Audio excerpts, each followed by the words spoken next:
Hello and welcome to my channel, Travel Guide by Jasmine, where adventure meets wellness. Join me, a nurse and seasoned traveler, as I share my travel tips and nursing insights to help you navigate your next journey with confidence and ease. This channel is a combination of travel and wellness. If you look at the description box below, you'll see multiple courses. These courses are free to take, and it involves anything from preventing pickpocketers to traveling while diabetic.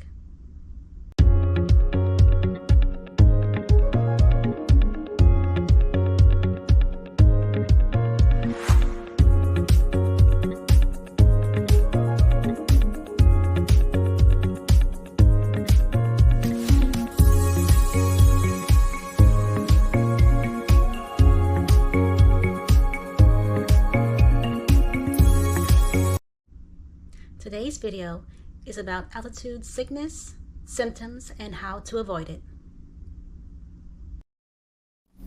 Welcome to the course, Travel Tips to Avoid Altitude Sickness.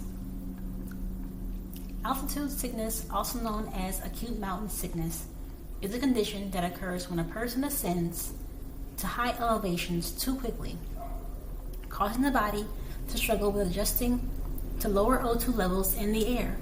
It typically affects people who travel to altitudes above 2,500 meters or 8,000 feet.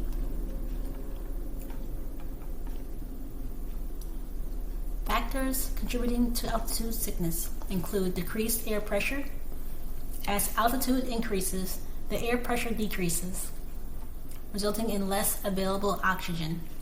Rapid ascent, ascending too quickly to high altitudes doesn't allow the body sufficient time to acclimatize to the lower oxygen levels.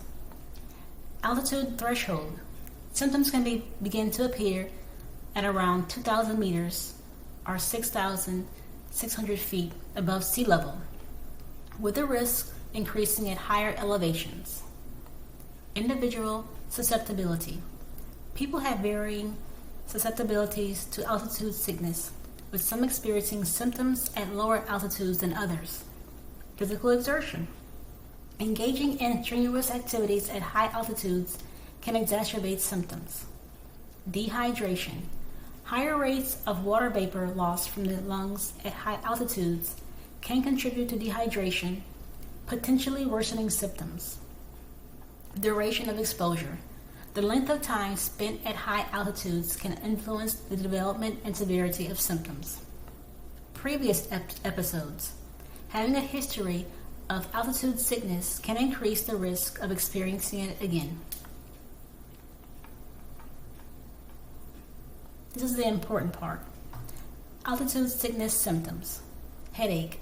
This is often the earliest and most common symptom, typically throbbing and worsening at night or upon awakening.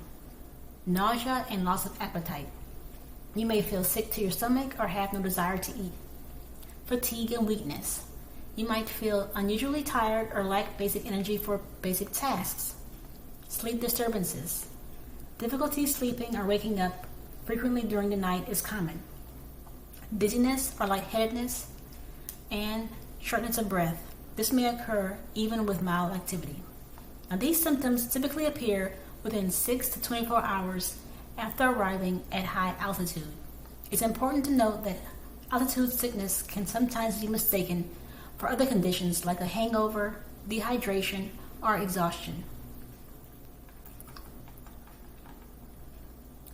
Medications to prevent altitude sickness. Just the FYI, please consult your primary care provider before taking any of these medications. Diamox. This is the most popular and effective medication for preventing altitude sickness. It works by acidifying the blood, which increases breathing rate and improves oxygenation. The recommended dosage is 125 milligrams every 12 hours, starting 24 hours before ascent and continuing throughout the expedition. Ibuprofen. Recent studies have shown that ibuprofen can significantly reduce the incidence of altitude sickness. It works by decreasing inflammation and swelling in the brain. The recommended dose is 600 milligrams every 8 hours. Decadron. This corticosteroid can prevent acute mountain sickness. and high altitude cerebral edema in adults at moderate to high risk. The recommended adult prophylactic dosage is 2 milligrams every 6 hours or 4 milligrams every 12 hours. Nifedipine. This medication is particularly useful for preventing high altitude pulmonary edema.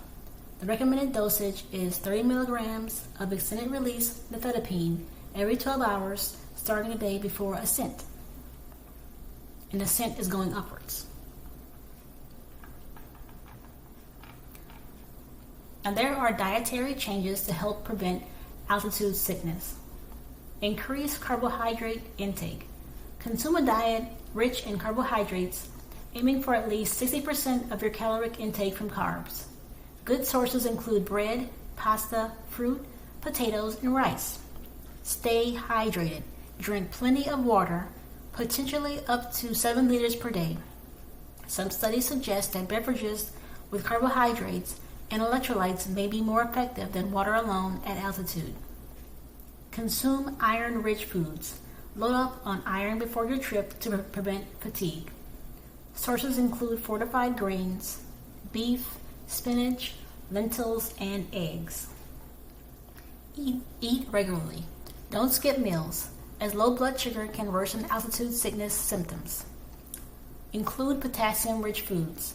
Bananas and other potassium-rich foods may help with acclimatization. Consider garlic and ginger.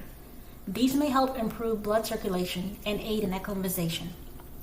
Avoid certain foods. Limit very salty foods, excessive caffeine, heavy fatty meals, and highly processed foods.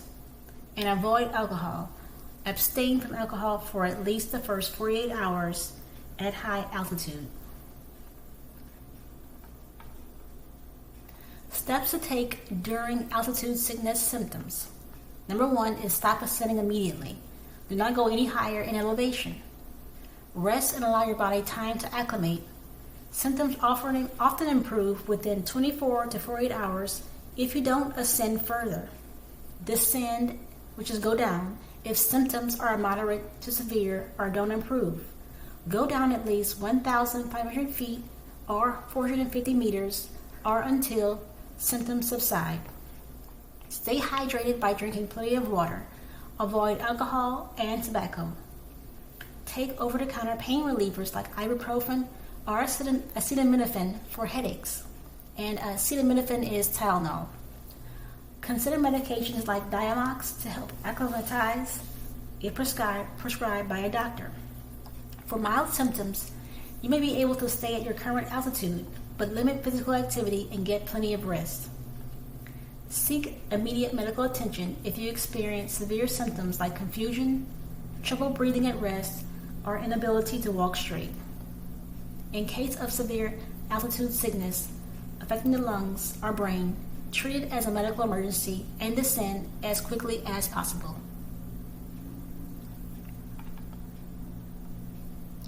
Altitude sickness affects sleep patterns. Decreased sleep quality. Lowlanders commonly report poor sleep quality during the first few nights at high altitude, with reductions in slow wave sleep being the most consistent altitude-induced change. Altered sleep structure. High altitude exposure leads to less deep sleep, increased superficial sleep, and more disruptions throughout the night. Periodic breathing. The low oxygen environment induces breathing instability, characterized by alternating periods of deep, rapid breathing and central apnea. Apnea just means you just stop breathing. This pattern, known as high-altitude periodic breathing, can cause frequent awakenings and a feeling of air shortage. Reduced total sleep time. Studies have shown that hypoxia reduces total sleep time, sleep efficiency, slow wave sleep, and rapid eye movement sleep. And hypoxia is just lower oxygen levels in your blood.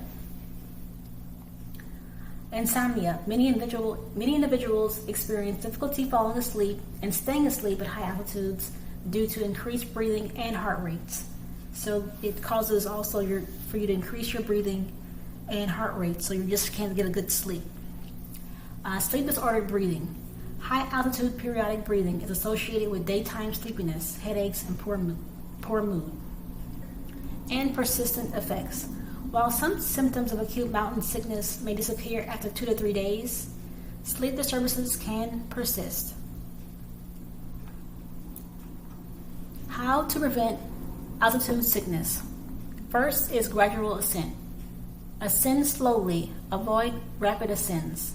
Spend 2 to 3 days at altitudes below 2,500 meters before going higher, and limit daily elevation gain to no more than 500 meters above where you slept the night before.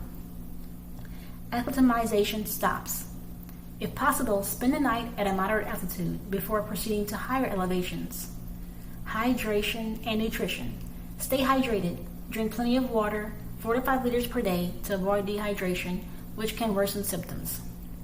High carbohydrate diet. Eat a diet rich in carbohydrates to provide energy and support acclimatization. Avoid risk factors. Limit alcohol and smoking. Avoid alcohol, cigarettes, and sleeping pills, as they can exacerbate symptoms and reduce oxygen levels. Rest and pace yourself. Avoid strenuous activity during the first 24 to 48 hours at high altitude. Preventive medications. Consider taking Diamox 2 days before ascending and during your trip if you're at high risk or ascending quickly. Consult your doctor for advice. And additional tips. Plan rest days. Take a rest day every 3 to 4 days at the same elevation when trekking above 3,000 meters, and monitor your symptoms. Be aware of early signs of altitude sickness like headaches, dizziness, and stop gaining altitude if symptoms appear. Now here's some resources for you. The Cleveland Clinic, NHS, CDC, Better Health Channel, WebMD, Harvard Health, and Fit for Travel. So once again, once you go to the description box below, you'll see a hyperlink to the course. The course is free, and then scroll to the very bottom and you'll find these resources available for you. So we have made it to the end of this course. I hope you enjoyed it, and if you did, please like and subscribe. Also, don't forget to add your 2 cents and comments below. Thank you for watching.